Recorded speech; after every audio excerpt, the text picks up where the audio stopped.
Hi friends, good morning. Welcome back to my YouTube channel. ಹೇಗಿದ್ದೀರಾ? ಚೆನ್ನಾಗಿದ್ದೀರಾ ಅಂತ ಭಾವಿಸ್ತಾ ಇವತ್ತಿನ ಬ್ಲಾಗನ್ನು ಸ್ಟಾರ್ಟ್ ಮಾಡ್ತಾ ಇದ್ದೀನಿ. ಇನ್ನೂ ಚಾನಲ್ನ ಯಾರೆಲ್ಲ ಸಬ್ಸ್ಕ್ರೈಬ್ ಮಾಡ್ಕೊಂಡಿಲ್ಲ, ಪ್ಲೀಸ್ ಸಬ್ಸ್ಕ್ರೈಬ್ ಮಾಡಿಕೊಂಡು ಸಪೋರ್ಟ್ ಮಾಡಿ. ಫ್ರೆಂಡ್ಸ್ ಆ್ಯಂಡ್ ಫ್ಯಾಮಿಲಿ ಮೆಂಬರ್ಸ್ಗೂ ಕೂಡ ಶೇರ್ ಮಾಡಿ, ಅವರು ನೋಡಿ ಚಾನಲ್ಗೆ ಸಪೋರ್ಟ್ ಮಾಡಲಿ ಅಂತ ಕೇಳ್ತಾ ಬ್ಲಾಗನ್ನು ಸ್ಟಾರ್ಟ್ ಮಾಡ್ತೀನಿ. ಇನ್ನು ನಾನು ಈವ್ನಿಂಗ್ ಏನಾಯಿತು ಅಂದರೆ, ನಾವು ಏನು ಸಿಂಟೆಕ್ಸ್ ಇಟ್ಟಿದ್ದೀವಿ ಅಲ್ವಾ, ಅಲ್ಲಿ ನೀರು ಹತ್ತುತ್ತಾ ಇರಲಿಲ್ಲ. ಹಿಂಗೆ ಮಾಡಿದ್ರೂ ನೀರು ಸ್ವಲ್ಪ ಕಮ್ಮಿ ಬರೋದು, ನೀರು ಮೇಲಕ್ಕೆ ಹತ್ತುತ್ತಾ ಇರಲಿಲ್ಲ. ಆಮೇಲೆ ಮೋಟ್ರು 1/2 HP ಮೋಟ್ರು ತೊಗೊಂಡಿದ್ವಲ್ಲ, ಅದು ಕೂಡ ತೆಗ್ದು ಇಟ್ಟು ಅದರಲ್ಲಿ ಬೇರೆ ಏರು ಅದಕ್ಕೆ ಬರಬಾರ್ದು, ಸ್ವಲ್ಪ ಹಾಳಾಗಿದೆ. ಹಂಗಾಗಿ ಅದನ್ನು ರೆಡಿ ಮಾಡಿಸೋವರೆಗೂ ಇರಲಿ ಅಂತ ಅಂದ್ಕೊಂಡು ಸುಮ್ಮನಾದ್ವಿ. ಅದರಲ್ಲಾಗಿದ್ದರೆ ಟಬ್ ಒಳಗಡೆ ನೀರು ತುಂಬಿದ್ಮೇಲೆ ಅದರಿಂದ ಮೋಟ್ರು ಹೊಡಿಬೋದಾಗಿತ್ತು. ಪೈಪ್ ಇಟ್ಟು ಸಿಂಟೆಕ್ಸ್ ಒಳಗೆ ಪೈಪ್ ಹಾಕ್ಬಿಟ್ಟು ಅದು ಕೆಟ್ಟೋಯ್ತಾ. ಸರಿ ಆಯಿತು, ರೆಡಿ ಮಾಡಿಸ್ಕೊಂಬರೋವರೆಗೂ ಏನು ಮಾಡೋದು, ನೀರು ಬೇರೆ ಹತ್ತುತ್ತಾ ಇಲ್ಲ. ಅಷ್ಟು ಹೈಟಿಗೆ ಎತ್ತಿಬಿಟ್ಟು ಕೊಡದಲ್ಲಿ ಒಯ್ಯೋದಕ್ಕಾಗೋದಿಲ್ಲ ನೀರನ್ನ. ಎಲ್ಲ ಯೋಚನೆ ಮಾಡಿ ಕೆಳಗಡೆ ಇಟ್ಬಿಡೋಣ, ಕೆಳಗಡೆ ಆದರೆ ನೀರು ಹತ್ತುತ್ತೆ ಅಂತ ಅಂದ್ಬಿಟ್ಟು ನಾನೇನು ಮಾಡಿದೆ, ಇವಾಗ ಅದರಲ್ಲಿರುವಂಥ ನೀರೆಲ್ಲನೂ ಚೆಲ್ಬಿಟ್ಟು ಆಮೇಲೆ ಡ್ರಮ್ಮು ತೊಳ್ದಂಗೆ ಆಗುತ್ತೆ. ತಂದಾಗಿಂದ ಡ್ರಮ್ ತೊಳೆದಿಲ್ವಲ್ಲ, ಹಂಗಾಗಿ ಡ್ರಮ್ಮು ಕೂಡ ತೊಳ್ದಂಗೆ ಆಗುತ್ತೆ ಅಂತ ಅಂದ್ಬಿಟ್ಟು ಎಲ್ಲ ನೀರನ್ನ ಟಬ್ ಒಳಗಡೆ ಹಾಕ್ತಾಯಿದ್ದೀನಿ. ನಾಳೆ ನೀರು ಬಿಡ್ತಾರೆ, ನಾಳೆ ನೀರು ಬಿಡೋ ಅಷ್ಟರಲ್ಲಿ ಇದೆಲ್ಲ ರೆಡಿ ಮಾಡಿಕೊಂಡ್ರೆ ಕರೆಕ್ಟ್ ಆಗುತ್ತೆ ಅಂತ. ಇವಾಗ ನೋಡ್ತಾ ಇರ್ಬೋದು, ಈಗ ಏನು ಜಗ್ಲಿ ಮೇಲೆ ಒಂದು ಡ್ರಮ್ ಇದೆ ಅಲ್ವಾ, ಆ ಡ್ರಮ್ಮನ್ನು ನೀರೆಲ್ಲ ಖಾಲಿ ಮಾಡಿಬಿಟ್ಟು ಒಳಗಡೆ ಎತ್ತಿಕ್ತೀವಿ. ಈಗ ಸಾಕಾಗುತ್ತೆ, 2 ಡ್ರಮ್ ಇದ್ದರೆ ಸಾಕಾಗುತ್ತೆ. ಇದು 500 ಲೀಟ್ರ್ ಅಲ್ವಾ, 500 ಲೀಟ್ರ್, 500 ಲೀಟ್ರು ಸಿಂಟೆಕ್ಸ್. ಹಂಗಾಗಿ ಅಲ್ಲೊಂದು ಇನ್ನೊಂದು 250 ಲೀಟ್ರದ್ದು ಡ್ರಮ್ ಇದೆ, ಅದು ಮತ್ತು ಇದು ಸಾಕು ಅಂತ ಅಂದ್ಬಿಟ್ಟು ಅದಕ್ಕೆ ಜಗ್ಲಿ ಮೇಲಿರೋ ಡ್ರಮ್ನ ನೀರೆಲ್ಲ ಖಾಲಿ ಮಾಡಿ ಎತ್ತಿಕ್ತೀವಿ. ಇದೊಂದು ಡ್ರಮ್ನ ಕೆಳಗಡೆ ಇಟ್ಟರೆ ಅಲ್ಲಿಗೆ ಸರಿ ಹೋಗುತ್ತೆ. ಅದಕ್ಕೆ ಎಲ್ಲ ಒಂದು ಕಡೆಯಿಂದ ಕ್ಲೀನ್ ಮಾಡ್ತಾಯಿದ್ದೀನಿ.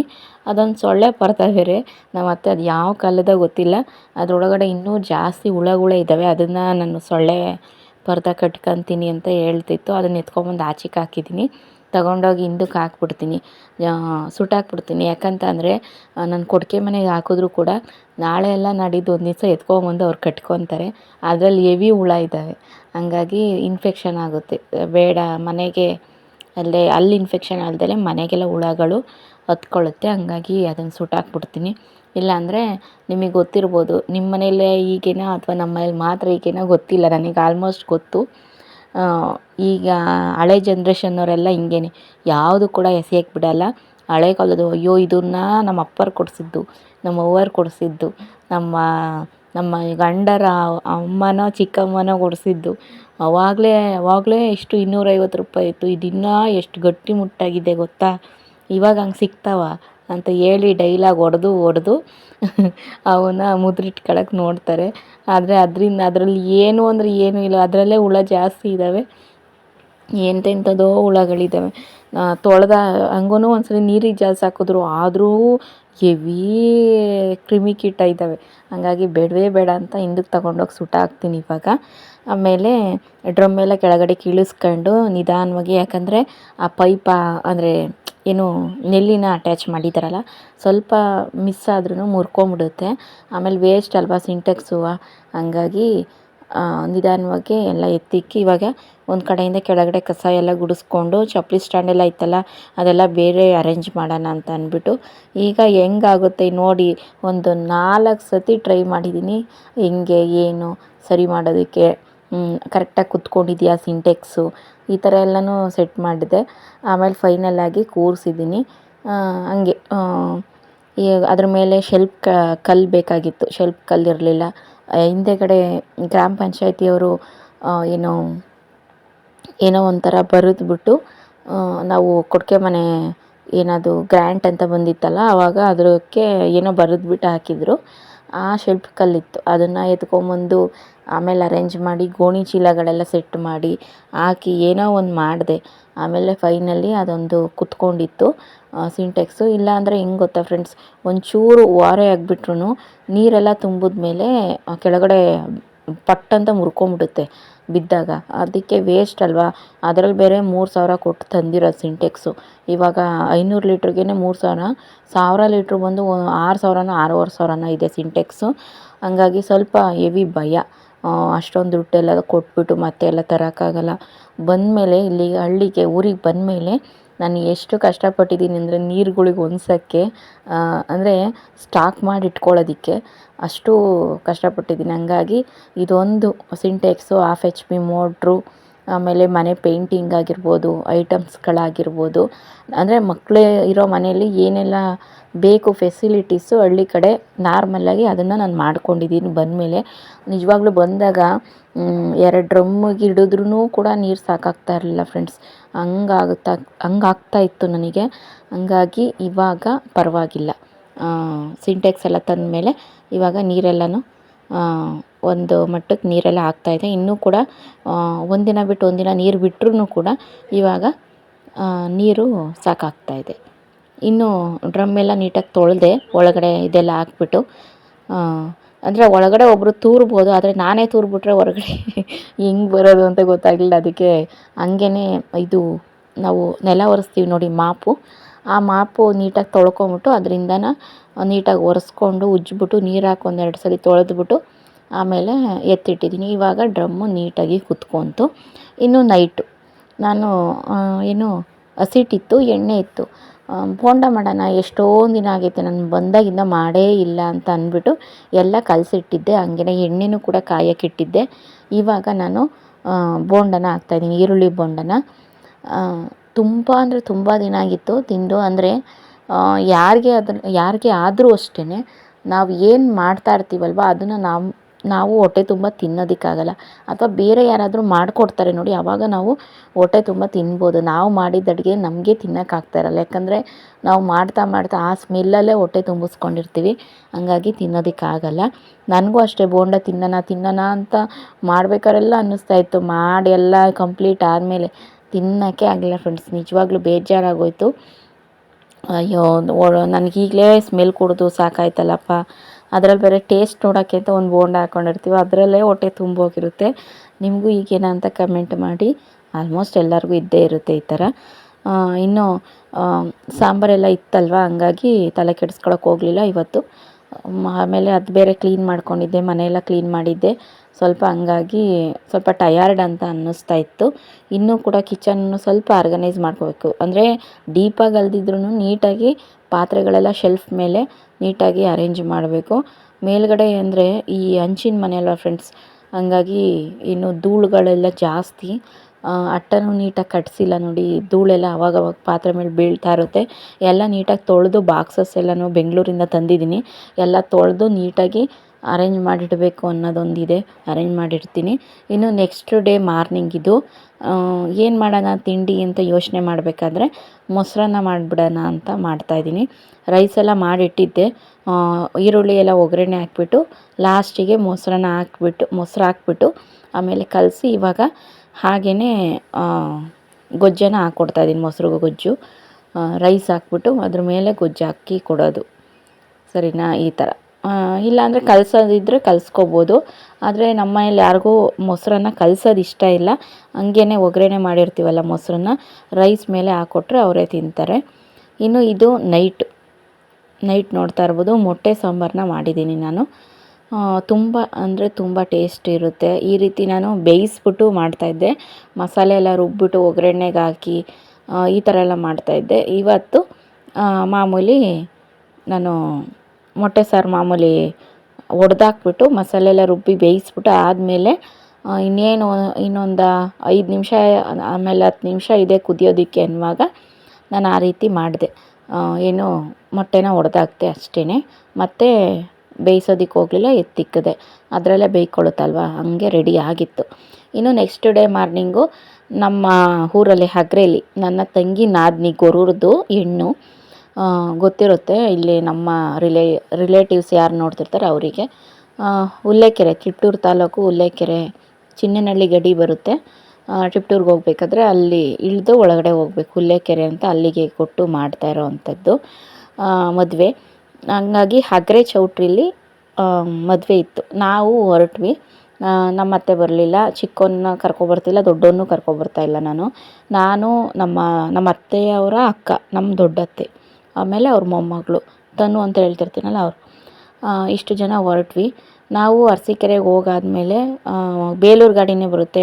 ಇಲ್ಲಿಂದ ಹಾಸನಕ್ಕೆ ಹೋಗಿ ಹಾಸನಿಂದ ಅಗ್ರೆಗೆ ಹೋಗೋದು ಸ್ವಲ್ಪ ಲೇಟ್ ಆಗ್ಬೋದು. ಫಸ್ಟ್ ಟೈಮ್ ಈ ರೂಟ್ ಹೋಗ್ತಾಯಿದ್ವಿ ಬೇಲೂರು ಮೇಲೆ ನಿಲ್ಲಿಸಿ ಕ್ರಾಸಿಂಗು ಅದೆಲ್ಲ ಮಾಡೋ ಅಷ್ಟೊತ್ತಿಗೆ ಅದು ಹಳ್ಳಿ ಮೇಲೆ ಹೋಗೋದಲ್ವ, ಸ್ಟಾಪ್ ಕೊಡ್ಕೊಂಡು ಹೋಗೋಷ್ಟೊತ್ತಿಗೆ 2 ಅವರ್ ಆಯಿತು ಫ್ರೆಂಡ್ಸ್. ಬೇಲೂರಿಗೆ ಹೋಗೋ ಅಷ್ಟರಲ್ಲೇ ಬೇಲೂರಿಂದ ಮತ್ತೆ ಅಗ್ರೆಗೆ ಹಾಸನ ಗಾಡಿ ಎತ್ತಿ ಅಗ್ರೆಲಿ ಇಳಿದು ಹೋಗೋಷ್ಟೊತ್ತಿಗೆ ಮುಹೂರ್ತನೇ ಮುಗ್ದೋಗಿ ರಿಸೆಪ್ಷನ್ನಿಗೆ ಇನ್ನೂ ಸ್ಟಾರ್ಟ್ ಆಗಿರಲಿಲ್ಲ, ಊಟಕ್ಕೆ ಹೊರಟಿದ್ರು. ಹಂಗಾಗಿ ಆವಾಗ ಹೋದ್ವಿ, ಎಲ್ಲನೂ ಮೀಟ್ ಮಾಡಿ ಹಿಂಗೆ ಆಯಿತು, ಏನಕ್ಕೆ ಲೇಟ್ ಆಯಿತು ಅಂದ್ರಲ್ಲ, ಹಿಂಗೆ ಆಯಿತು ಅಂತ ಹೇಳಿದ್ವಿ. ಆಮೇಲೆ ಸರಿ ಆಯ್ತು ಬನ್ನಿ ಅಂತ ಅಂದು ಆಮೇಲೆ ಫಸ್ಟ್ ಊಟ ಎಲ್ಲ ಮುಗಿಸ್ಕೊಂಡ್ವಿ. ಎಲ್ಲ ಜೊತೆ ಮಾತುಕತೆ ಎಲ್ಲ ಆದಮೇಲೆ ಇವಾಗ ರಿಸೆಪ್ಷನಿಗೆ ನಿಲ್ಲಿಸಿದ್ದಾರೆ ನೋಡಿ. ಮಧ್ಯಾಹ್ನ ರಿಸೆಪ್ಷನ್ಗೆ ನಂದು ಕೂಡ ವೀಡಿಯೋಸ್ ಮಾಡೋರು ಯಾರೂ ಇರಲಿಲ್ಲ. ಹಂಗಾಗಿ ನಾನೇ ಬರುವಂಥ ಗಂಡು ಹೆಣ್ಣು ಜೊತೆ ನಿಂತ್ಕೊಳ್ಳೋ ಅಂಥ ರಿಲೇಟಿವ್ಸ್ನ ವೀಡಿಯೋಸ್ ನಾನು ಮಾಡಿಕೊಂಡೆ. ನನ್ನ ತಂಗಿ ನಾದಿನಿ ಇವರು. ಹಂಗಾಗಿ ತೀರಾ ಹತ್ರದ ರಿಲೇಷನ್ ಅಲ್ವಾ, ಮದುವೆಗೆ ಹೋಗಲೇಬೇಕಾಗಿತ್ತು. ಇನ್ನು ಇಬ್ಬರು ಮಕ್ಕಳನ್ನು ಕರ್ಕೊಂಬಂದರೆ ಮ್ಯಾನೇಜ್ ಮಾಡೋಕ್ಕಾಗಲ್ಲ. ಅದಕ್ಕೆ ನಮ್ಮ ಅತ್ತೆ ಇಟ್ಕೊತೀನಿ ಹೋಗು, ನೋಡ್ಕೊತೀನಿ, ನೀನು ಹೋಗ್ಬಿಟ್ಟು ಬಾ ಅಂದರು. ಸರಿ ಆಯಿತು ಅಂತ ಅಂದ್ಬಿಟ್ಟು ಬಂದ್ವಿ. ನಿಜವಾಗ್ಲೂ ಒಬ್ಬಳೇ ಬಂದಿರೋದಕ್ಕೂ ಒಂದು ಸ್ವಲ್ಪ ಖುಷಿನೂ ಆಯಿತು, ಬೇಜಾರು ಆಯಿತು. ಎಲ್ಲರೂ ಕೇಳೋರು, ಯಾರನ್ನೂ ಕರ್ಕೊಬಂದಿಲ್ಲ, ಒಬ್ರೂ ಕರ್ಕೊಬಂದಿಲ್ವ ಹುಡುಗ್ರನ್ನ, ಹಂಗೆ ಬಂದಿದ್ಯಾ ಅಂತ ಅಂದ್ಬಿಟ್ಟು ಹೇಳ್ತಾಯಿದ್ರು. ಕರ್ಕೊಂಬರೋದೇನು ದೊಡ್ಡದಲ್ಲ, ಅವ್ರು ಟಾರ್ಚರ್ ಕೊಡ್ತಾರಲ್ಲ ಅದು ಹೆವಿ ದೊಡ್ಡದು. ಇವಳು ದಿವ್ಯಾ ಅಂತ ಅಂದ್ಬಿಟ್ಟು, ನಾನು ಇವಳು ಒಂದೇ ಕ್ಲಾಸ್ಮೇಟು, SSLCವರೆಗೂ ಇಬ್ಬರು ಒಟ್ಟಿಗೆ ಓದಿದ್ದು. ಇಬ್ಬರು ಒಂದೇ ಊರವ್ರು, ನಮ್ಮೂರೇನೆ, ಅಂಗಡಿಹಳ್ಳಿ.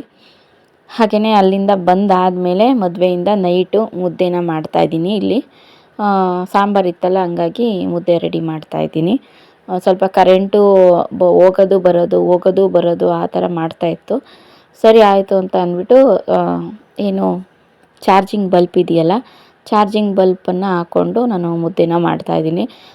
ಚಾರ್ಜಿಂಗ್ ಬಲ್ಪು ಹಾಲಲ್ಲೊಂದು ಕಿಚನಲ್ಲೊಂದು ಹಾಕಿರೋದ್ರಿಂದ ನಿಜವಾಗ್ಲೂ ಒಂದು ನನಗೆ ಖುಷಿ ಅನಿಸುತ್ತೆ. ಯಾಕಂದರೆ ಕರೆಂಟೆಲ್ಲ ಇದೆಯಲ್ವ, ಹಂಗಾಗಿ ಕರೆಂಟೆಲ್ಲ ಹೋದಾಗ ನಮಗೆ ಎಲ್ಪ್ ಆಗುತ್ತೆ ಮಕ್ಕಳಿರೋ ಮನೇಲಿ ಅಂತ. ಹಾಗೆಯೇ ಮುದ್ದೆಗೆ ಸಾಂಬಾರು ಇತ್ತು, ಚಟ್ನಿನೂ ಬೇಕು ಅಂದ್ರಲ್ವ, ಹಂಗಾಗಿ ಚಟ್ನಿನ ಮಾಡ್ತಾಯಿದ್ದೀನಿ. ಚಟ್ನಿ ಮಾಡಾದಮೇಲೆ ಮುದ್ದೆನೂ ಕೂಡ ರೆಡಿ ಆಯಿತು ನೋಡಿ. ಚಿಟಿಕೆ ಹೊಡೆದಿದ್ದ ತಕ್ಷಣವೇ ಮುದ್ದೆ ರೆಡಿ ಆಯಿತು ಅನ್ನೋ ಥರ ಎಡಿಟಿಂಗ್ ಮಾಡಿದೆ. ನಿಮ್ಗೆ ಇಷ್ಟ ಆಯಿತಾ ಅಂದ್ಬಿಟ್ಟು ಕಮೆಂಟ್ ಮಾಡಿ. ಇನ್ನು ನಾಳೆಗೆ ಪೂಜೆಗೆ ಅಂದರೆ ಬತ್ತಿಗಳೇನೂ ಇರಲಿ, ಪೂಜೆಗಲ್ದಲೇ ಡೈಲಿ ಸಂಜೆ ಹೊತ್ತು ನಾವು ದೀಪ ಹಚ್ತೀವಿ ನೋಡಿ, ಊದುಗಡ್ಡಿ ದೇವ್ರಿಗೆ. ಆವಾಗಲೂ ಕೂಡ ದೀಪ ಹಚ್ಚೋದಕ್ಕೆ ಏನೋ ಬತ್ತಿಗಳೆಲ್ಲನೂ ನೆನೆಸಿರಲಿಲ್ಲ.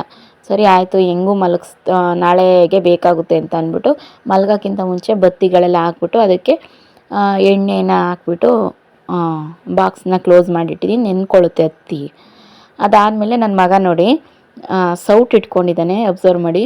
ಅದರಲ್ಲಿ ಹಂಗೆ ಏನೋ ತಗೊಂಡು ತಿನ್ನೋದು. ಇದು ಹೆಂಗೆ ಅಂತಂದರೆ ಕೃಷ್ಣ ಬೆಣ್ಣೆ ಕತ್ಕೊಂಡು ತಿಂತಾನಲ್ವ, ಅದನ್ನು ಟಿ ವಿಯಲ್ಲಿ ನೋಡ್ತಾ ಇದ್ದ.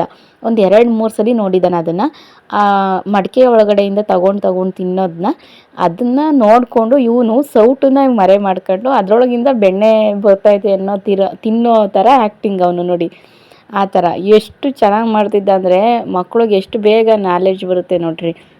ಟಿ ವಿಯಲ್ಲಿ ನೋಡೋದೆಲ್ಲನೂ ಕೆಟ್ಟದಲ್ಲ, ಎಷ್ಟು ಚೆನ್ನಾಗಿ ಅದನ್ನು ಮಾಡ್ತಿದ್ದ ಅಂದರೆ ನಿಮಗೆ ರಿಪೀಟ್ ಅದನ್ನು ನೋಡಿಬಿಟ್ಟು ಇನ್ನೊಂದು ಸಲ ಅಂದರೆ ವಿಡಿಯೋ ಹಿಂದಕ್ಕೆ ಹೋಗ್ಬಿಟ್ಟು ರಿಪೀಟ್ ಅದನ್ನು ನೋಡೋಣ ಅನ್ನೋ ಥರ ಆಗುತ್ತೆ. ಅಷ್ಟು ಚೆನ್ನಾಗಿ ಮಾಡ್ತಾಯಿದ್ದ. ವಿಡಿಯೋಗಿಂತ ಡೈರೆಕ್ಟಾಗಿ ಚೆನ್ನಾಗಿ ಕಾಣಿಸ್ತಾಯಿತ್ತು. ಇದೊಂದು ವಿಡಿಯೋ ಯೂಟ್ಯೂಬಲ್ಲಿ ಇರಲಿ ಅನ್ನೋದನ್ನು ನನಗಿಷ್ಟ ಆಯಿತು, ಅದಕ್ಕೆ ಅದನ್ನು ಆ್ಯಡ್ ಮಾಡಿದ್ದೀನಿ. ಇನ್ನು ನೆಕ್ಸ್ಟ್ ಡೇ ಮಾರ್ನಿಂಗು ಇದು ಏನು ನಮ್ಮ ಮನೆ ಹಿಂದೆ ಏನಿದು ಅಂದರೆ ಮರ್ತೇ ಹೋಗಿರುತ್ತೆ, ನಾನು ಮಾತಾಡ್ತಾ ಇರ್ತೀನಿ ಮರ್ತೇ ಹೋಗಿರುತ್ತೆ, ಏನು ಹೂವು ಅನ್ನೋದೇ ನೆನಪಿಗೆ ಬರೋದಿಲ್ಲ. ಕನಕಾಂಬರ ನೋಡಿರಿ, ಇವಾಗ ನೆನಪು ಬರುತ್ತೆ. ಕನಕಾಂಬರ ಹೂ ಬಿಟ್ಟಿತ್ತು ಸ್ವಲ್ಪ, ಹಾಗೆಯೇ ಯಾರೋ ಕೊಟ್ಟಿದ್ರು ನನಗೆ. ಇದು ಏನು ಅದ್ಯಾವುದದು ಮಳ್ಳೆ ಹೂ ಕೊಟ್ಟಿದ್ರು. ಮಳ್ಳೆ ಹೂ ಜೊತೆಗೆ ಸ್ವಲ್ಪ ಕನಕಾಂಬರ ಹಾಕಿ ಕಟ್ಟಿ ಮುಟ್ಕೊಳ್ಳೋಣ ಅಂತ ಅಂದ್ಬಿಟ್ಟು ಈ ರೀತಿ ನಾನು ಎಲ್ಲ ಬಿಡಿಸ್ಕೊಳ್ತಾ ಇದ್ದೀನಿ. ಹೂ ಕೂಡ ಜಾಸ್ತಿನೇ ಬಿಟ್ಟಿತ್ತು ನೋಡಿ. ಎಷ್ಟು ಸೌದೆಗಳೆಲ್ಲ ಹಾಕಿದ್ದೀನಿ. ಸೌದೆ ಗಿಡಗಳಿದ್ರೂ ಅದರದ್ದು ಮಧ್ಯದಲ್ಲಿ ಎಲ್ಲೆಲ್ಲಿ ಜಾಗ ಇದೆ ಅಲ್ಲೆಲ್ಲ ಗಿಡಗಳು ಹಬ್ಕೊಂಡು ಹೂವು ಬಿಡ್ತಾಯಿದೆ.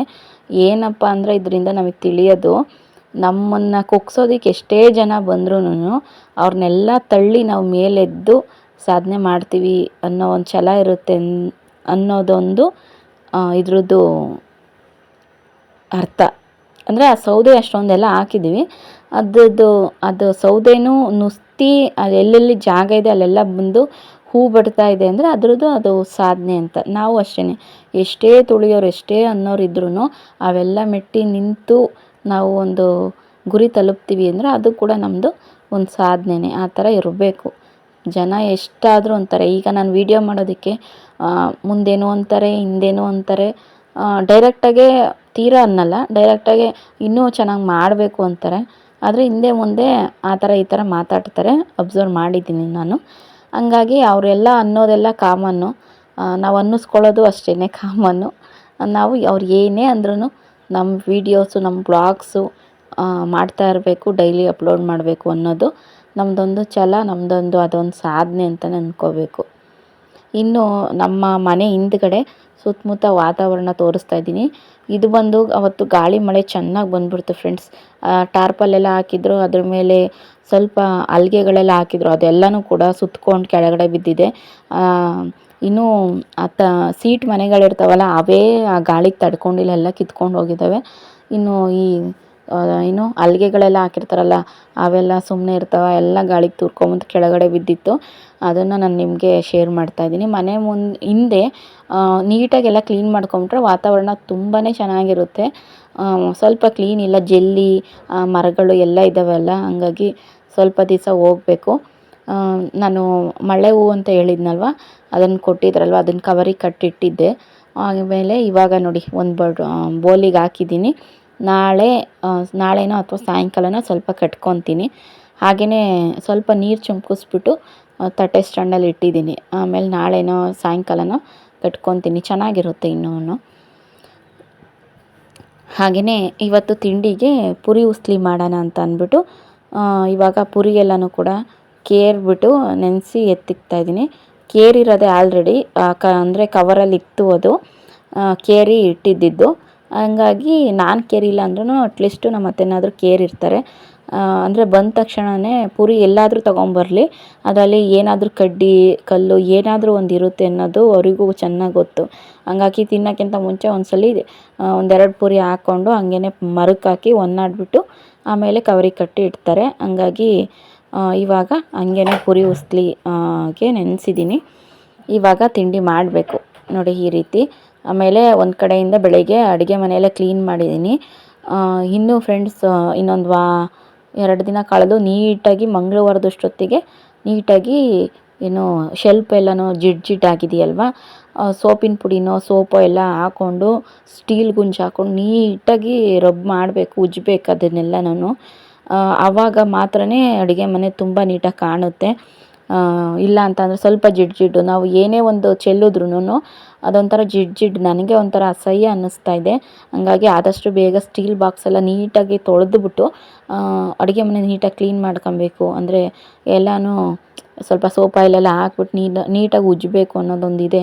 ಬೇಗ ಅಡುಗೆ ಮನೆ ಕ್ಲೀನ್ ಮಾಡ್ಕೊತೀನಿ.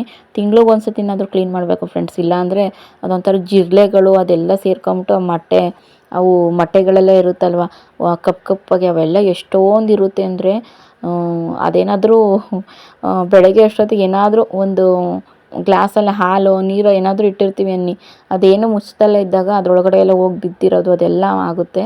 ಅದಕ್ಕೆ ಸ್ವಲ್ಪ ನೀಟಾಗಿ ಕ್ಲೀನ್ ಮಾಡ್ಕೋಬೇಕು. ಈಗ ಬಾಟಲ್ಗಳೆಲ್ಲನೂ ನಮ್ಮ ದೊಡ್ಡ ಮಗ ಏನು ಮಾಡ್ತಾನೆ, ನೀರು ಎಲ್ಲ ಕಡೆ ಸುತ್ತಾಡ್ಕೊಂಡು ಬರೋದು, ಸುಸ್ತಾಗಂಗೆ ಓಡಾಡೋದು, ಈ ಥರ ಎಲ್ಲ ಮಾಡ್ತಾನೆ. ಅವಾಗ ನೀರು ಅಂತ ಬರ್ತಾನೆ. ನಾನೆಲ್ಲೋ ಅವನನ್ನು ಮಲಗಿಸ್ತಾ ಇರ್ತೀನಿ, ಅಥವಾ ವೀಡಿಯೋ ಎಡಿಟಿಂಗ್ ಮಾಡ್ತಾ ಇರ್ತೀನಿ, ಅಥವಾ ಮಲ್ಕೊಂಡಿರ್ತೀನಿ, ಅಥವಾ ಬೇರೆ ಕೆಲಸ ಮಾಡ್ತಾ ಇರ್ತೀನಿ. ಆವಾಗ ಬೇಕು ಅಂತಿರ್ತಾನೆ. ಅದಕ್ಕೆ ಬಾಟಲ್ಗೆಲ್ಲ ತುಂಬಿಸಿಟ್ರೆ ಅವ್ನು ಬೇಕಾದ್ರೂ ಕುಡಿಬೋದು, ನಾವು ಬೇಕಾದರೂ ಕುಡಿಬೋದು. ಬಾಟಲ್ಗಳೆಲ್ಲ ಇತ್ತಲ್ಲ, ಸುಮ್ಮನೆ ವೇಸ್ಟ್ ಮಾಡೋದು ಬೇಡ ಅಂತ ಅಂದ್ಬಿಟ್ಟು ಬಾಟಲ್ಗಳಿಗೆಲ್ಲ ನೀರು ತುಂಬಿಸ್ತಾ ಇದ್ದೀನಿ. ಅದನ್ನೆಲ್ಲ ಎತ್ತಿಟ್ಟಾದ್ಮೇಲೆ ಸ್ವಲ್ಪ ನೀರು ಬೇಕಾಗಿತ್ತು, ಹಂಗಾಗಿ ಟಬ್ಬಲ್ಲಿ ನೀರು ತುಂಬಿಸಿ ಸಿಂಟೆಕ್ಸಿಗೆ ಹಾಕ್ತಾಯಿದ್ದೀನಿ. ಹಂಗೂ ಕೂಡ ನೀರು ಹತ್ತುತ್ತಾ ಇಲ್ಲ ಪೈಪಿಂದ. ಈಗ ಡೈರೆಕ್ಟ್ ನೀರು ಬರ್ತಾ ಇದೆಯಲ್ಲ ಕೊಳಾಯಲ್ಲಿ, ಆ ಕೊಳಾಯಿಂದ ಸಿಂಟೆಕ್ಸಿಗೆ ಪೈಪ್ ಹಾಕಿದ್ರೆ ಆವಾಗಲೂ ಕೂಡ ನೀರು ಹತ್ತುತ್ತಾ ಇಲ್ಲ. ಏನೋ ಒಂದು ಬಕೆಟಿಂದ ನಾವು ನೀರನ್ನು ಎತ್ತಿ ಉಯ್ಬೇಕು ಮೇಲ್ಗಡೆ ಮುಚ್ಚಳ ತೆಗೆದುಬಿಟ್ಟು. ಆ ಥರ ಜೋರಾಗಿ ಬಿಟ್ರೂ ಕೂಡ ಹತ್ತೋದಿಲ್ಲ. ಅದು ಏನಕ್ಕೋ ಗೊತ್ತಿಲ್ಲ. ಒಳಗಡೆ ಕೊಳಾಯಿ ಹಾಕಿದಾರಲ್ಲ ಅದ್ರ ಕೆಳಗಡೆ ಪ್ಲಾಸ್ಟಿಕ್ ಪೈಪ್ ಅಂತೆ ಅವಾಗ ಹಾಕಿದ್ದು ನಮ್ಮ ಅತ್ತೆಯವರು. ಇವಾಗ ಸಿಮೆಂಟ್ ಹಾಕ್ಬಿಟ್ಟಿದ್ದಾರೆ ಅಲ್ವಾ, ಹಂಗಾಗಿ ಬಗೆಯೋದಕ್ಕೂ ಆಗಲ್ಲ ಬಿಡೋದಕ್ಕೂ ಆಗಲ್ಲ ಅನ್ನಂಗೆ ಆಗಿದೆ. ಹಾಗೆಯೇ ನನಗೆ ತುರೆ ಮಣೆಯಲ್ಲಿ ಕುಯ್ದು ಅಭ್ಯಾಸ ಇಲ್ಲ. ನನಗೆ ಕುಯ್ಯೋದಕ್ಕೂ ಬರಲ್ಲ ಹೇಳ್ರಿ. ಕಾಯೊಂದು ತುರಿತೀನಿ ಅಷ್ಟೇ. ಈರುಳ್ಳಿ ಮೆಣಸಿನ್ಕಾಯಿ ಏನೇ ಆಗಲಿ ನನ್ನ ಮಣೆ ಇಟ್ಕೊಂಡು ಚಾಕಲ್ಲಿ ಕಟ್ ಮಾಡಿ ಅಭ್ಯಾಸ ನನಗೆ. ಹಂಗಾಗಿ ನನ್ನ ಮನೇಲಿ ಚಾಕು ಸಿಗ್ತಾ ಇರಲಿಲ್ಲ. ಆಮೇಲೆ ತನು ಹೋಗಿ ನಿಮ್ಮ ಅಮ್ಮನ ಹತ್ರ ಚಾಕು ಇಸ್ಕೊಂಡು ಬಾ, ನಮ್ಮದು ಚಾಕು ಸಿಗ್ತಾಯಿಲ್ಲ ಅಂತ ಹೇಳಿ ಆಮೇಲೆ ಮಣೆ ಮೇಲೆ ಕಟ್ ಮಾಡ್ತಾಯಿದ್ದೀನಿ ನೋಡಿರಿ. ಅಷ್ಟೊತ್ತಿಗೆ ನನ್ನ ಇಬ್ಬರು ಮಕ್ಕಳು ಬಂದು ಅಲ್ಲೇ ನಿಂತ್ಕೊಂಡಿದ್ದಾರೆ. 3 ಜನನೂ ಚಾಕು ವಾಪಸ್ ಬೇಕಂತೆ ದೊಡ್ಡಮ್ಮಂಗೆ ಅಂತ ಅಂದ್ಬಿಟ್ಟು ನನ್ನ ಮಗನೂ ಬಂದ. ಹಂಗಾಗಿ ಚಾಕು ನಾನು ತಗೊಂಡೋಗ್ತೀನಿ ಅಂತ ತನೂ ನನ್ನ ದೊಡ್ಡ ಮಗನು ಚಿಂಕುನು ಕಿತ್ತಾಡ್ತಾಯಿದ್ರು. ಆಮೇಲೆ ಚಿಂಕು ಕೈಲೇ ಕೊಟ್ಟು ಕಳಿಸ್ದೆ. ಇಲ್ಲ ಅಂತಂದರೆ ತನು ಆದರೆ ಒಂದು ಸ್ವಲ್ಪನಾದರೂ ಅರ್ಥ ಮಾಡ್ಕೊತಾಳಲ್ವ, ದೊಡ್ಡವಳವಳು. ಇವನಾದರೆ ಹಂಗೆ ಹಠ ಮಾಡ್ತಾನೆ. ಅದಕ್ಕೆ ಅವನೇ ತಗೊಂಡೋಗ್ಲಿ ಬಿಡು, ನೀನು ಆಮೇಲೆ ಇನ್ನೊಂದ್ಸಲಿ ತಗೊಂಡೋಗಿವಂತೆ ಅಂತ ಹೇಳಿ ಆಮೇಲೆ ಇವಾಗ ನಾನು ಮಾಮೂಲಿ ಈರುಳ್ಳಿ ಎಲ್ಲ ಕಟ್ ಮಾಡಿಕೊಂಡು ಒಗ್ಗರಣೆನ ಮಾಡ್ಕೊತಾ ಇದ್ದೀನಿ. ತೆಂಗಿನಕಾಯಿ ಒಂದು ತುರ್ಕೋಬೇಕು, ಸುಲಿಯೋಕ್ಕೆ ಕೊಟ್ಟಿದ್ದೀನಿ ನಮ್ಮ ಅತ್ತೆಗೆ. ಇವಾಗ ಕಾಯಿ ಸುಲಿತಾವ್ರೆ. ಅಷ್ಟರೊಳಗಡೆ ನಾನು ಇವಾಗ ಕಡಲೆಪುರಿ ಎಲ್ಲನೂ ಒಗ್ಗರಣೆ ಮಾಡ್ಕೊಂಬಿಡ್ತೀನಿ ಪುರಿ ಉಸ್ಲಿಗೆ. ಏನಿಲ್ಲ, ಸ್ವಲ್ಪ ಎಣ್ಣೆ ಹಾಕ್ಕೊಂಡು ಸಾಸಿವೆ ಹಾಕ್ಕೊಂಡು ಕರಿಬೇವು, ಹಾಗೆಯೇ ಕಡಲೆಬೇಳೆ ಕಡಲೆ ಬೀಜ ಇದ್ದರೆ ಹಾಕೋಬೋದು, ಅದಿಲ್ಲ ಅಂದರೆ ಮಾಮೂಲಿ ಸ್ಕಿಪ್ ಮಾಡ್ಕೋಬೋದು. ಮಣೆ ಮೇಲೆ ಕಟ್ ಮಾಡಿರೋಂಥ ಈರುಳ್ಳಿ ಮೆಣಸಿನ್ಕಾಯಿ ಒಟ್ಟಿಗೆ ಹಾಕ್ತಾಯಿದ್ದೀನಿ. ನಾನು ಇದಕ್ಕೆ ಟೊಮೊಟೊ ಹಾಕೋಕ್ಕೆ ಹೋಗೋದಿಲ್ಲ. ಟೊಮೊಟೊ ಬೇಕಾದರೆ ಹಾಕೋಬೋದು. ಲಾಸ್ಟಿಗೆ ಒಂದೇ ಒಂದು ಹಾಕು ಟೊಮೊಟೊ ಇದ್ರೇ ಚೆನ್ನಾಗಿ ಕಾಣೋದು ಅಂತ ಅಂದ್ಬಿಟ್ಟು ನಮ್ಮ ಅತ್ತೆ ಅಂತು. ಸರಿ ಆಯ್ತು ಇನ್ನೇ ಮಾಡೋದು ಅಂತ ಅಂದ್ಬಿಟ್ಟು ಒಂದೇ ಒಂದು ಕಟ್ ಮಾಡಿದೆ ಲಾಸ್ಟಿಗೆ, ಸಣ್ಣದು ಹುಳಿ ಟೊಮೊಟೊ. ಆಮೇಲೆ ಇವಾಗ ಹಾಕ್ತಾಯಿದ್ದೀನಿ ನೋಡಿರಿ. ಹಾಕ್ಬಿಟ್ಟು ಸ್ವಲ್ಪ ಅರಿಶಿನ ಪೌಡ್ರ್ ಹಾಕಿದ್ದೆ, ಜಾಸ್ತಿ ಏನಿಲ್ಲ. ಸ್ವಲ್ಪ ಉಪ್ಪೆಲ್ಲ ಹಾಕಿ ಆಮೇಲೆ ಪುರಿ ಎಲ್ಲ ಹಾಕಾದ್ಮೇಲೆ ನೋಡಿ ಉಪ್ಪು ಬೇಕೋ ಬೇಡವೋ ಅಂತ ಆಮೇಲೆ ಹಾಕ್ಕೊಂಡ್ರೆ ಆಯಿತು ಅಂತ ಸ್ವಲ್ಪ ಹಾಕ್ಕೊಂಡು ಇವಾಗ ಈರುಳ್ಳಿ ಎಲ್ಲ ಫ್ರೈ ಆದಮೇಲೆ ಪುರಿನ ನೀರೆಲ್ಲ ಹೋಗೋಕ್ಕೆ ಹಿಂಡ್ಬಿಟ್ಟು ಹಾಕ್ಬಿಟ್ಟು ಸಲ ಎಲ್ಲನೂ ಮಿಕ್ಸ್ ಮಾಡ್ಕೊಂಡಾದ್ಮೇಲೆ ಅಷ್ಟೊತ್ತಿಗೆ ಮತ್ತು ತೆಂಗಿನಕಾಯಿ ಎಲ್ಲ ಸುಲಿದಿತ್ತಲ್ವ, ಇವಾಗ ನಾನು ತುರ್ಕೊಳ್ತಾ ಇದ್ದೀನಿ. ಏನೇ ಆಗಲಿ ಪುರಿ ಉಸ್ಲಿಗೆ ತೆಂಗಿನಕಾಯಿ ಹಾಕಿದ್ರೇ ನಮಗೆ ಒಂಥರ ಟೇಸ್ಟು. ಇಲ್ಲ ಅಂತಂದರೆ ನನಗೆ ಅಷ್ಟು ತಿನ್ನೋದಕ್ಕೆ ಇಂಟ್ರೆಸ್ಟ್ ಬರೋದಿಲ್ಲ. ಹಾಗೆಯೇ ಪುರಿ ಉಸ್ಲಿ ಕಾಯ್ಕೊಂಡು ನಮ್ಮ ಹುಡುಗರು 3 ಜನನೂ ವೆಯ್ಟ್ ಮಾಡ್ತಾಯಿದ್ರು ಮನೆ ಒಳಗಡೆ. ಹಂಗಾಗಿ ಫಸ್ಟ್ ಅವ್ರಿಗೆ ಹಾಕ್ಕೊಡೋಣ ಅಂತ ಅಂದ್ಬಿಟ್ಟು ಇವಾಗ ಸ್ವಲ್ಪ ಸಾಲ್ಟ್ ಕಮ್ಮಿ ಆಗಿತ್ತು, ಅದನ್ನು ಹಾಕ್ಬಿಟ್ಟು ಇವಾಗ ಮಿಕ್ಸ್ ಮಾಡಿ ಹುಡುಗ್ರಿಗೆ ಹಾಕ್ಕೊಡ್ತಾಯಿದ್ದೀನಿ. ನಮ್ಮ ಜೊತೆಗೆ ನಮ್ಮ ಅತ್ತೆಗೆ, ಆಮೇಲೆ ಚಿಂಕುಗೆ, ಚೋಟುಗೆ, ತನುಗೆ, ಇಷ್ಟು ಜನಕ್ಕೂ 4 ಜನಕ್ಕೂ ಹಾಕ್ಕೊಡ್ತಾಯಿದ್ದೀನಿ. ಇದಾದಮೇಲೆ ನಂದು ಸ್ವಲ್ಪ ಬಟ್ಟೆ ತೊಳೆಯೋ ಪ್ರೋಗ್ರಾಮ್ ಇದೆ. ಆಮೇಲೆ ಮತ್ತು ಸಾಂಬಾರೆಲ್ಲ ಮಾಡಬೇಕು. ತಿಂಡಿ ಮಾಡಿದ್ದೀನಿ, ಮಧ್ಯಾಹ್ನಕ್ಕೆ ಸಾಂಬಾರು ಇರಲೇಬೇಕಾ, ಅನ್ನ ಸಾಂಬಾರು ಊಟ ಮಾಡೋದಕ್ಕೆ. ಪುರಿ ಉಸ್ಲಿ ಅಂತೂ ಇವಾಗ ಒಂದು ಟೈಮಿಗೆ ಖಾಲಿ ಆಗುತ್ತೆ. ಮತ್ತೇನು ಮಾಡೋದು ಅಂತ ಯೋಚನೆ ಮಾಡಿ ನುಗ್ಗೆಕಾಯಿ ತಗೊಂಡಿದ್ದೆ. ಬೆಳಗ್ಗೆ ತರಕಾರಿಯವರು ಬಂದಿದ್ದರು, ಹಂಗಾಗಿ ಸ್ವಲ್ಪ ನುಗ್ಗೆಕಾಯಿ ತೊಗೊಂಡಿದ್ದೀನಿ. ಬಟ್ಟೆ ಎಲ್ಲ ತೊಳೆದಾದ್ಮೇಲೆ ನುಗ್ಗೆಕಾಯಿ ಸಾಂಬಾರು ಮಾಡೋಣ ಅಂತ. ಯಾಕಂತಂದರೆ ಬಿಸಿಲಾಗೋ ಅಷ್ಟೊತ್ತಿಗೆ ಸ್ವಲ್ಪ ಬಟ್ಟೆ ಗಿಟ್ಟೆ ಏನಾದರೂ ತೊಳೆದ್ರೆ ಆಮೇಲೆ ಸಾಂಬಾರು ಮಾಡೋದಕ್ಕೆ ಒಳಗಡೆ ಹೋಗಿ ಸರಿ ಹೋಗುತ್ತೆ ಅಂತ ಅಂದ್ಬಿಟ್ಟು ಇವಾಗ ಬಟ್ಟೆನ ತೊಳಿತಾ ಇದ್ದೀನಿ. ನೀವು ನೋಡ್ತಾ ಇರ್ಬೋದು ಆಗಲೇ ಎಷ್ಟು ಬಿಸಿಲು ಬರ್ತಾ ಇದೆ ಅಂತ ಅಂದ್ಬಿಟ್ಟು. ತೀರಾ ಬಿಸಿಲು ಬರೋ ಅಷ್ಟೊತ್ತಿಗೆ ಒಳಗಡೆ ಹೋಗ್ಬಿಡೋಣ ಅಂತ. ಇವಾಗ ಇತ್ತೀಚೆಗೆ ಚೆನ್ನಾಗಿ ನೀರು ಬಿಡ್ತಾರೆ ಫ್ರೆಂಡ್ಸ್. ಏನು ಒಂದು ದಿನ ಎಲ್ಲ ನೀರು ಹೋಗ್ತಾನೇ ಇರ್ತವೆ, ಅಷ್ಟು ಚೆನ್ನಾಗಿ ಬಿಡ್ತಾರೆ. ಇವಾಗ ಮಳೆ ಚೆನ್ನಾಗಿ ಆಗ್ತಾ ಇದೆ ಈ ಕಡೆ, ಹಂಗಾಗಿ ನೀರಿಗೇನು ಬರ ಇಲ್ಲ, ನೀರೆಲ್ಲ ಚೆನ್ನಾಗಿ ಬಿಡ್ತಾರೆ. ಆದ್ರೂ ಇನ್ನೂ ಸ್ವಲ್ಪ ಬಿಸಿಲು ಎಲ್ಲ ಜಾಸ್ತಿ ಆದಾಗ, ಬೇಸಿಗೆ ಆದಾಗ ಏನಾಗುತ್ತೆ, ಹಿಂಸೆ ಆಗೋಗುತ್ತೆ ಆವಾಗ ನಮಗೆ ನೀರಿಗೆಲ್ಲನೂ. ಆವಾಗ ಬಟ್ಟೆ ತೊಳಿಬೇಕು ಅಂತಂದರೆ ನೀರು ಬರಬೇಕಾದ್ರೆ ಯಾವುದೇ ಬೇರೆ ಕೆಲಸಗಳಿದ್ರೂ ಆವಾಗ ಬಟ್ಟೆ ತೊಳೆಯೋದಕ್ಕೆ, ಪಾತ್ರೆ ತೊಳೆಯೋದಕ್ಕೆ ಮತ್ತು ನೀರನ್ನು ಸ್ಟಾಕ್ ಮಾಡಿ ಇಟ್ಕೊಳ್ಳೋದಕ್ಕೆ ಅಲ್ಲೇ ನಿಂತ್ಕೊಂಡಿರಬೇಕು. ಬೇರೆ ಕೆಲಸಗಳು ಇವೆಲ್ಲ ಕೆಲಸಗಳು ಮುಗಿದ್ಮೇಲೆ ಬೇರೆ ಕೆಲಸಗಳು ಮಾಡ್ಕೋಬೇಕು ಅನ್ನೋ ಥರ ಆಗುತ್ತೆ. ಹಾಗಾಗಿ ಇವಾಗೇನು ಆ ಥರ ಪ್ರಾಬ್ಲಮ್ ಏನಿಲ್ಲ. ಚೆನ್ನಾಗಿ ನೀರು ಬಿಡ್ತಾ ಇದ್ದಾರೆ. ಅದಕ್ಕೆ ಇವಾಗ ಪಟ ಪಟ್ ಅಂತ ಬಟ್ಟೆಗಳೆಲ್ಲನೂ ನೀಟಾಗಿ ತೊಳೆದಾಕ್ತಾಯಿದ್ದೀನಿ. ಆಮೇಲೆ ಹೋಗಿ ಸಾಂಬಾರು ಮಾಡೋಣ ಅಂತ ಅಂದ್ಬಿಟ್ಟು ಇವಾಗ ಕೆಳಗಡೆ ಇಟ್ಟಿದ್ದೀನಲ್ವ, ಸ್ವಲ್ಪ ನನಗೆ ಈಸಿ ಅಂತ ಅನಿಸುತ್ತೆ. ನೀರೆಲ್ಲ ನಮ್ಮ ಮೇಲೆ ಆರೋದಿಲ್ಲ. ಸ್ವಲ್ಪ ಜಗಲಿ ಮೇಲೆ ಇಟ್ಟಿದ್ವಲ್ಲ, ತೀರಾ ಸ್ವಲ್ಪ ಹೈಟಾಗಿತ್ತು ಆವಾಗ ಏನಾಗೋದು, ನಾವು ಕುತ್ಕೊಂಡಿದ್ರೂ ಪಟ ಪಟ ಅಂತ ನೀರು ಬೀಳೋದಲ್ವ, ಆವಾಗ ಏನಾಗೋದು ಬಟ್ಟೆ ಮೇಲೆಲ್ಲ ಆರೋದು, ನೆಂದು ನೆಂದು ನೆಂದು ಬಟ್ಟೆಗಳೆಲ್ಲ ನೋಡಬೇಕಾಗಿತ್ತು, ಬೇರೆ ಬಟ್ಟೆ ಬದಲಾಯಿಸ್ಬೇಕಾಗಿತ್ತು, ಅಷ್ಟು ಆ ಥರ ಆಗಿರೋದು. ಇವಾಗ ಒಂಚೂರು ಪರವಾಗಿಲ್ಲ. ಆದರೆ ಮಕ್ಳಿಗೇನಾಯಿತು, ನಮ್ಮ ಚಿಂಕು ಹೋಗಿ ಹೋಗಿ ಆ ನೆಲ್ಲಿ ತಿರುಗಿಸಿ ಯಾವಾಗಲೂ ನೀರು ಆನ್ ಮಾಡಿ ಅವನು ಪಾತ್ರೆ ತೊಳೆಯೋದು, ಸೋಪಿಂದು ಅಂದರೆ ಪಾತ್ರೆ ತೊಳೆಯೋ ಬಟ್ಲಿರುತ್ತಲ್ಲ, ಸೋಪೆಲ್ಲ ಹಾಕಿ ಅಂದರೆ ಗುಂಜೆಲ್ಲ ಹಾಕಿ ಇಟ್ಟಿರ್ತೀವಲ್ವ, ಆವಾಗೇನಾಗುತ್ತೆ ಅವನು ಹೋಗಿ ಯಾವುದಾದ್ರೂ ಒಂದು ತಟ್ಟೆನೋ ಲೋಟನೋ ತಗೊಂಡೋಗಿ ಸೋಪ್ ಹಾಕಿ ಉಜ್ತಾ ಇರ್ತಾನೆ, ನೀರು ಆನ್ ಮಾಡಿಬಿಟ್ಬಿಡ್ತಾನೆ. ಈ ಥರ ಮಾಡ್ತಾನೆ. ಇವಾಗ ಮಕ್ಳಿಗೊಂಥರ ಅದು ಲವ್ ಆಗೋಯ್ತು, ಯಾವಾಗಲೂ ನೀರು ಆನ್ ಮಾಡಿಬಿಡೋದಕ್ಕೆ. ಅವನು ಹೊರಗಡೆ ಹೋಗಿ ಬಂದ್ರೂ ನೆಲ್ಲಿ ಆನ್ ಮಾಡಿಕೊಂಡು ಇದು ಕಾಲು ತೊಳಿಬೋದಲ್ಲ ಅಂತ ಅದೊಂದು ನೆಪ ಮಾಡ್ಕೊಂಡು ಯಾವಾಗಲೂ ನೆಲ್ಲಿಲಿ ನೀರು ಆಡ್ತಾ ಇರ್ತಾನೆ. ಹಂಗಾಗಿ ಒಂದು ಹಿಂಸೆ ಆಯಿತು ಅನಿಸ್ತು. ಹಾಗೆಯೇ ಇವಾಗ ಎಲ್ಲನೂ ಮಸಾಲೆಗೆ ರುಬ್ಬೋದಕ್ಕೆ ಅಂತ ಎತ್ತಿಕೊಂಡಿದ್ದೀನಿ. ಬೆಳ್ಳುಳ್ಳಿ, ಈರುಳ್ಳಿ, ಟೊಮೊಟೊ, ಶುಂಠಿ, ಕೊತ್ತಂಬರಿ ಸೊಪ್ಪು, ಪುದೀನ, ಹಾಗೆ ಇಲ್ಲಿ ನೋಡಿ ಇವಾಗ ಸ್ವಲ್ಪ ಒಗ್ಗರಣೆಗೆ ಆಗೋಕ್ಕೆ ಈರುಳ್ಳಿ, ಹಾಗೆಯೇ ಇದು ಮೊಳಕೆ ಕಟ್ಟಿರೋ ಹುರುಳಿಕಾಳು, ಇದನ್ನು ಬೇಳೆ ಹಾಕೋಕ್ಕೆ ಹೋಗಲ್ಲ, ಹುರುಳಿಕಾಳು ಹಾಕ್ತೀನಿ, ಮೊಳಕೆ ಕಟ್ಟಿರೋದು. ನುಗ್ಗೆಕಾಯಿಗೆ ಕಟ್ ಮಾಡಿ ಇಟ್ಟಿದ್ದೀನಿ, ನೋಡ್ತಾ ಇರ್ಬೋದು. ತೆಂಗಿನಕಾಯಿನ ಕಟ್ ಮಾಡಿ ಇಟ್ಕೊಂಡಿದ್ದೀನಿ ನಾನು. ಇವಾಗ ರೈಸ್ ಕೂಡ ಆಯಿತು. ಸ್ವಲ್ಪ ನೀರು ಹಿಂಗಕ್ಕೆ ಅಂತ ಎತ್ತಿಕ್ಕಿದ್ದೀನಿ, ಬಸ್ತು ಮಾಡಿದ್ದೀನಲ್ವ, ಹಂಗಾಗಿ ಇವಾಗ ನಾನು ಏನು ತೋರಿಸಿದ್ನಲ್ವ ಅದೆಲ್ಲನೂ ಕೂಡ ರುಬ್ಬೋದಕ್ಕೆ ಹಾಕ್ಕೊತಾ ಇದ್ದೀನಿ. ಪುದೀನ ಸ್ವಲ್ಪ ರುಬ್ಬೋದಕ್ಕೆ, ಸ್ವಲ್ಪ ಒಗ್ಗರಣೆಗೆ ಹಾಕೋದಕ್ಕೆ ಹಾಕ್ಕೊತಾ ಇದ್ದೀನಿ. ಕುಕ್ಕರು ಇವಾಗ ಸ್ವಲ್ಪ ಎಣ್ಣೆ ಕಾಯೋದಕ್ಕೆ ಅಂತ ಇಟ್ಕೊಂಡಿದ್ದೀನಿ, ಬಿಸಿಯಾಗಲಿ ಅಂತ. ಇದಕ್ಕೆ ಸ್ವಲ್ಪ ಸಾಂಬಾರು ಪೌಡರು ಮತ್ತು ಖಾರದ ಪುಡಿ ಹಾಕ್ಕೊಂಡು ನೀರು ಹಾಕ್ಕೊಂಡು ಇವಾಗ ಮಸಾಲೆನ ರುಬ್ಕೊತಾ ಇದ್ದೀನಿ, ರೆಡಿ ಮಾಡ್ಕೊಳ್ತಾ ಇದ್ದೀನಿ. ಪಾತ್ರೆ ಎಲ್ಲ ತೊಳ್ಕೊಂಬಂದಿದ್ನಲ್ವ, ಹಾಗೆ ಎತ್ತಿಟ್ಟಿದ್ದೀನಿ, ಇನ್ನೂ ಜೋಡಿಸ್ತೀನಿ. ಇವು ಅಡುಗೆ ಎಲ್ಲ ಕೆಲಸಗಳು ಮುಗೀಲಿ ಅಂತ ಅಂದ್ಬಿಟ್ಟು. ಆಮೇಲೆ ಅಡುಗೆ ಎಲ್ಲ ಆದಮೇಲೆ ನೀಟಾಗಿ ಒಂದು ಕಡೆಯಿಂದನೂ ಪಾತ್ರೆ ಎಲ್ಲ ಜೋಡಿಸ್ಕೊಂಡು ಕಸ ಎಲ್ಲ ಗುಡಿಸ್ಕೊಂಬಂದ್ರೆ ಅಲ್ಲಿಗೆ ಸರಿ ಹೋಗುತ್ತೆ ಅಂತ ಸಾಸಿವೆ, ಹಾಗೆಯೇ ಕರಿಬೇವು, ಪುದೀನ, ಈರುಳ್ಳಿ ಹಾಕ್ಕೊಂಡು ಫ್ರೈ ಮಾಡಿಕೊಂಡೆ. ಇದಾದಮೇಲೆ ನಮ್ಮದು ಏನು ಬೇಳೆ ಹಾಕೋ ಬದಲು ಮೊಳಕೆ ಕಟ್ಟಿರೋ ಹುರುಳಿಕಾಳು ಹಾಕ್ಕೊಂಡೆ, ಉಪ್ಪು ಹಾಕ್ಕೊಂಡು ನೀಟಾಗಿ ಸ್ವಲ್ಪ ಫ್ರೈ ಮಾಡಿಕೊಂಡು ಮಸಾಲೆ ರುಬ್ಕೊಂಡಿದ್ವಲ್ಲ ಅದನ್ನು ಹಾಕ್ಕೊಂಡು ಎಷ್ಟು ಮೆಜರ್ಮೆಂಟಲ್ಲಿ ಬೇಕೋ ಅಷ್ಟು ನೀರನ್ನು ಆ್ಯಡ್ ಮಾಡಿಕೊಂಡು ಸ್ವಲ್ಪ ಮಿಕ್ಸ್ ಮಾಡಿ, ಆಮೇಲೆ ಅದು ಕುದಿಯೋವರೆಗೂ ಇದ್ದು ಸ್ವಲ್ಪ ಅದಾದಮೇಲೆ ನುಗ್ಗೆಕಾಯಿನ ಹಾಕ್ಕೊಂಡು, ಅದಾದಮೇಲೆ ಒಂದು 2 ನಿಮಿಷ ಕುದ್ಮೇಲೆ ಲಿಟ್ಟನ್ನು ಕ್ಲೋಸ್ ಮಾಡಿದ್ರೆ ಅಲ್ಲಿಗೆ ಸಾಂಬಾರು ಕಂಪ್ಲೀಟ್ ಆಗುತ್ತೆ. ಒಂದು 3 ವಿಸಲ್ಲೋ ಅಥವಾ 2 ವಿಸಲ್ಲೋ ಬರ್ಸ್ಕೊಳ್ತೀನಿ, ಅಲ್ಲಿಗೆ ಸಾಂಬಾರು ಚೆನ್ನಾಗಿ ಟೇಸ್ಟ್ ಕೊಡುತ್ತೆ. ಉಪ್ಪನ್ನು ನೋಡಿಕೊಂಡು ಇನ್ನೊಂದು ಸಲ ಬೇಕಾದರೆ ಹಾಕೋಬೋದು ಸಾಂಬಾರೆಲ್ಲ ವಿಸಲ್ ಆದಮೇಲೆ. ನೋಡಿ ಈ ಥರ ಸಾಂಬಾರು ಕೂಡ ರೆಡಿ ಆಗುತ್ತೆ. ಇನ್ನು ಇದಕ್ಕೆ ತೊಗರಿಬೇಳೆ ಹಾಕ್ಬಿಟ್ಟು ನಮ್ಮಮ್ಮ ಏನೂ ಮಸಾಲೆ ರುಬ್ತಾ ಇರಲಿಲ್ಲ, ಹಂಗೆ ಹಾಕೋದು. ನಮ್ಮಮ್ಮ ಮಾಡೋದು ಮಾತ್ರ ಸಖತ್ತಾಗಿ ಟೇಸ್ಟ್ ಬರೋದು ಮಾತ್ರ. ನಾವು ಮಾಡೋದು ಯಾರೇ ಆಗಲಿ, ಯಾವ ಮಕ್ಳಿಗಾದ್ರೂ ಅವ್ರ ಅಮ್ಮ ಮಾಡೋ ಅಡುಗೆ ಖಂಡಿತವಾಗ್ಲೂ ಇಷ್ಟ ಆಗುತ್ತೆ. ಬೇಕಾದರೆ ನೀವೇ ಕೇಳ್ಕೊಳ್ಳಿ, ನಿಮ್ಮ ಮನ್ಸಾರೆ ತಾನು ಮಾಡೋದು ಇಷ್ಟ ಆಗುತ್ತಾ ಇಲ್ಲ ನಮ್ಮಮ್ಮ ಮಾಡೋದು ಇಷ್ಟ ಆಗುತ್ತಾ ಅನ್ನೋದನ್ನು ನಿಮ್ಮ ಮನಸಲ್ಲೇ ಕೇಳ್ಕೊಳ್ಳಿ.